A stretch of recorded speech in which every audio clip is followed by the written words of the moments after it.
Industriale il Centro Innovazione Tecnologica, vera e propria autostrada telematica capace di servire dati per una rete da 30 milioni di utenti. Inaugurato in zona industriale il Centro Innovazione, primo nucleo del Parco Scientifico di Padova e struttura scientifico-operativa unica nel suo genere nel Veneto. Fondato da Tecnopadova, agenzia speciale della Camera di Commercio per l'innovazione tecnologica, diretta dall'ingegner Massimo Malaguti, e da Padova Ricerche, consorzio per il trasferimento di tecnologia tra università e imprese, diretto dal professor Giorgio Clemente. Rappresenta un polo di attrazione per tutte le aziende della provincia interessate all'innovazione. Ad esse si propone come stimolatore di crescita, aiutandole ad effettuare ricerche e a superare rapidamente i problemi di informatica e telecomunicazioni grazie al contatto diretto con esperti italiani ed esteri e alla vastità delle informazioni a cui consente un rapido accesso. La seconda fase è quella di costruire una struttura che ospiti laboratori universitari e strutture che facciano certificazione di prodotto. La terza fase è una vera e propria estensione urbanistica dove ospitare aziende ad alta tecnologia sul modello di parchi scientifici che sono nati negli Stati Uniti o in Francia. Posso citare come nomi simbolici, per così dire, il parco scientifico della Stanford University in California, la Route 128 vicino a Boston e Sofia Antipolis in Francia.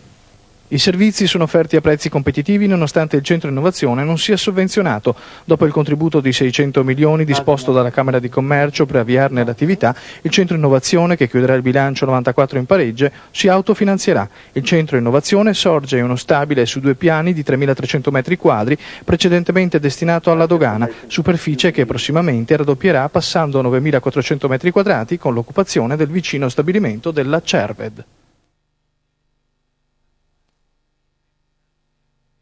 Per la seconda parte del TG è a Padova l'unico incubatore veneto per aziende tecnologiche. È stato inaugurato questa mattina in zona industriale il primo nucleo del parco scientifico, il Centro Innovazione.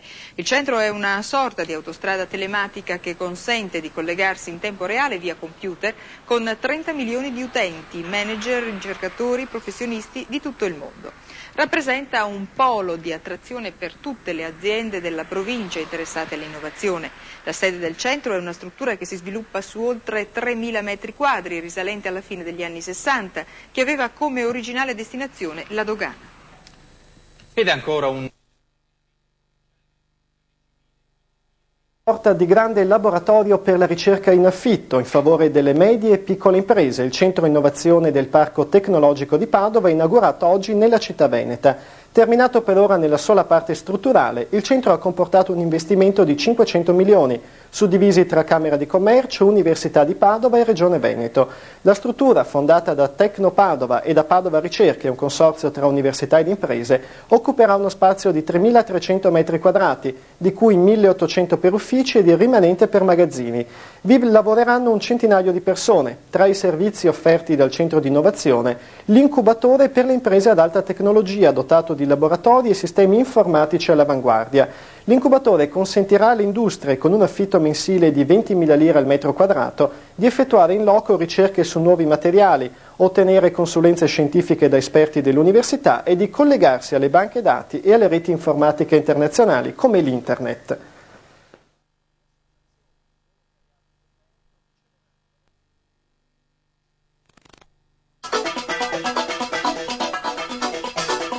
L'ultimo rapporto Censis parla chiaro. A guidare la locomotiva Italia è il Nord-Est. Per capacità economiche, efficienza e qualità nei servizi, il Triveneto rappresenta il nodo di scambio tra il resto d'Italia e l'Europa. Gli indicatori economici tradizionali, come il tasso di disoccupazione, inferiore addirittura a quello tedesco, dimostrano che il Nord-Est fa parte a pieno titolo della punta della freccia del sistema economico europeo.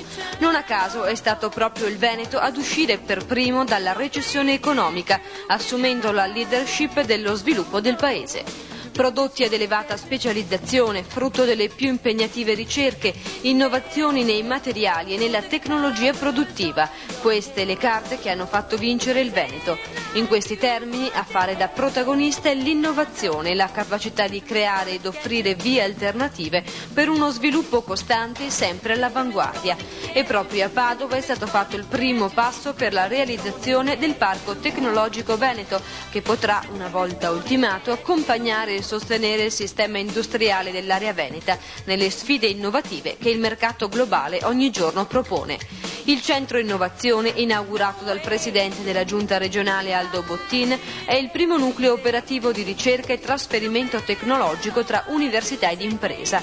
Al suo interno trovano posto unità operative di Tecnopadova, un'azienda speciale della Camera di Commercio, e Padova Ricerche. Allora, Padova Ricerche è un consorzio a cui partecipano l'università, il CNR, e l'associazione industriale, la Camera di Commercio ed alcune imprese tra le più importanti di Padova.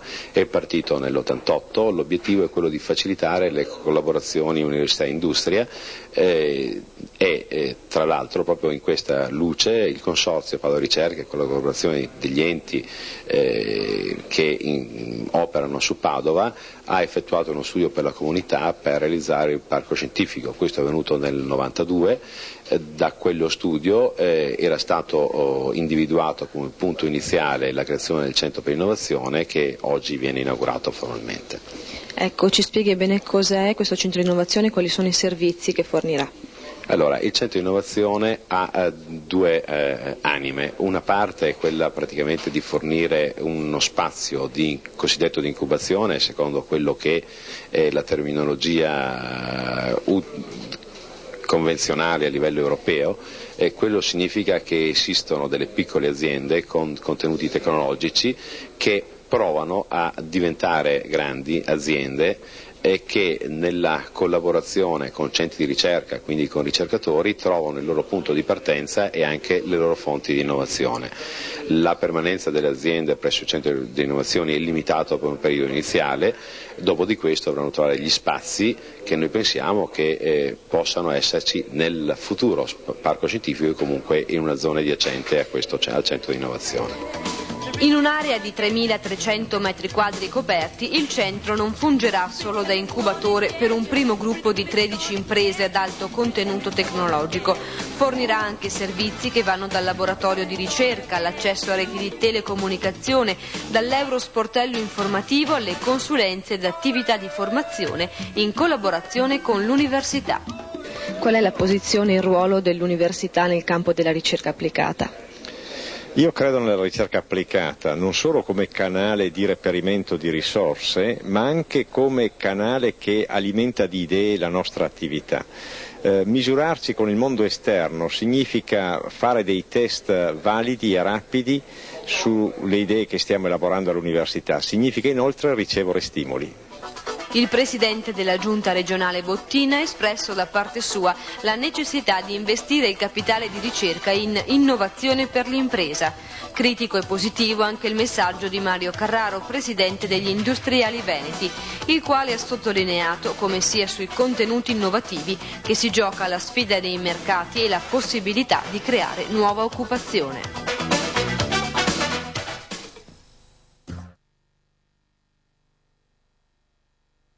Padova, salvagente per la zona industriale di Padova. Un emendamento alla finanziaria permetterà probabilmente di non compromettere lo sviluppo di un'area trainante per tutta la provincia. Sentiamo Rossella De Leidini.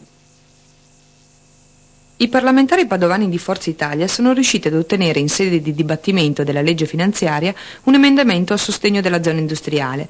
La ZIP, ovvero la zona industriale padovana, ha fino ad oggi dato vita ad oltre 750 aziende produttive, tra le quali molte di rilevanza internazionale, con oltre 22.000 addetti e opere pubbliche per un valore di oltre 1.000 miliardi. Inoltre l'insediamento dell'interporto di primo livello ed ultimamente al parco scientifico e tecnologico. Restano ora da espropriare immobili per altri 200 ettari e raggiungere così quota 1050, ovvero quelli previsti dalla legge istitutiva per la sopravvivenza della zona. Tecnicamente impossibile se si tiene conto che la scadenza per effettuare tali espropriazioni è prevista per il 31 dicembre 1995. È perciò della massima importanza far approvare un emendamento di proroga della pubblica utilità della ZIP che sposti la data di scadenza almeno fino al 31 dicembre del 2000. In caso contrario si comprometterebbe lo sviluppo dell'intera economia della provincia.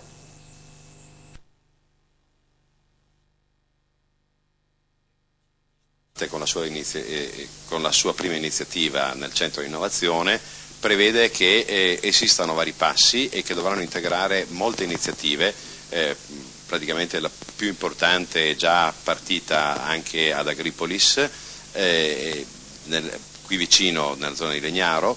Il centro di innovazione ha anche una funzione importante logistica per quanto riguarda le comunicazioni. Da questo centro saremo collegati in rete internet e quindi forniremo dei servizi anche telematici verso le aziende e verso anche i cittadini. Noi si pensa che questo nuovo tipo di cultura possa essere estesa anche agli studenti delle scuole medie superiori oltre che quelli universitari, in modo che l'apertura verso il mondo sia la più significativa possibile, quindi accedendo alle informazioni che sono disponibili nella più grande rete di telecomunicazioni mondiali.